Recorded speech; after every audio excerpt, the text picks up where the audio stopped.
Bienvenue dans le Mac Vidéo de Sarthe Tourisme.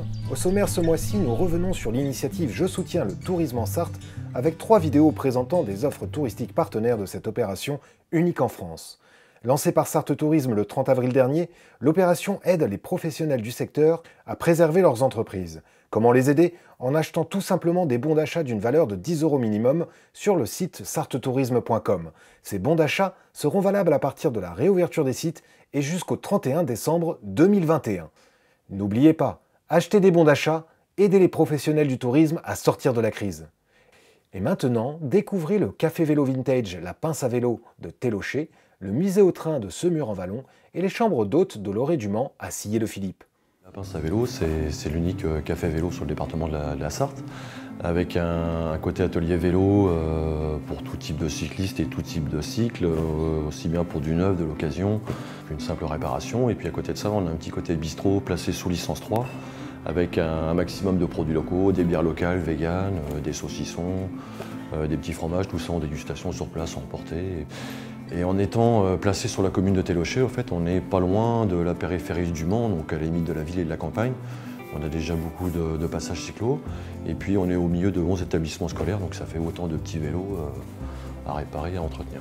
C'est d'abord un lieu de convivialité, c'est comme ça qu'on le voit. On vient se poser un instant, on vient bouquiner, on vient faire un jeu de société, on vient regarder un événement sportif. Nous, on aimerait bien pouvoir accueillir davantage le cycliste voyageur. On est à la croisée de deux chemins européens reconnus, l'Eurovélo 3 et l'Eurovélo 6.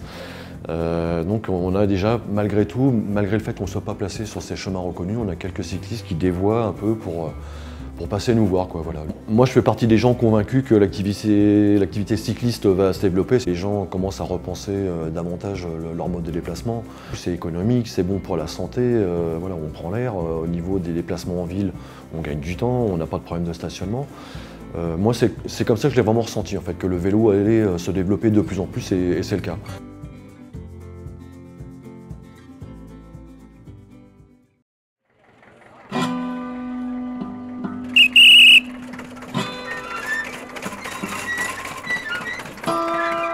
C'est tout simplement un lieu absolument magique où les gens se replongent dans les trains des années 1910-1950, on va dire, et qui plus est, autour du chemin de fer de Cauville.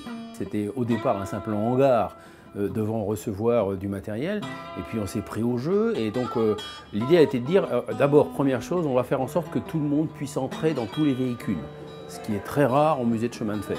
Deuxième point, on a voulu qu'à travers la scénographie qu'on a mis en place, les sons, les projections, les vidéos, les gens soient vraiment comme s'ils quittaient 2020, par exemple.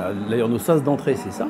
On va avoir des sas d'entrée, on laisse 2020 d'un côté et on pénètre, allez, on va dire 1920. Il y a une trentaine de boutons que les gens peuvent appuyer, donc voilà, qui déclenchent vidéo, son, machin, etc.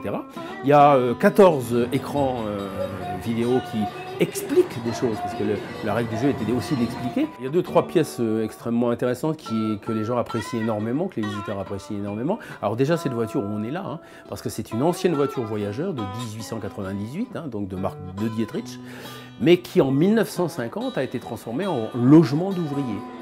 La voiture de métro, donc celle qu'on a, elle est de 1932, 33, je sais plus, je me rappelle plus, mais c'est une des deux dates. Alors qu'est-ce qu'elle a dedans? Ces voitures-là, ces métros-là, alors c'était les verts et rouges, hein, pour ceux qui ont connu, hein, voilà.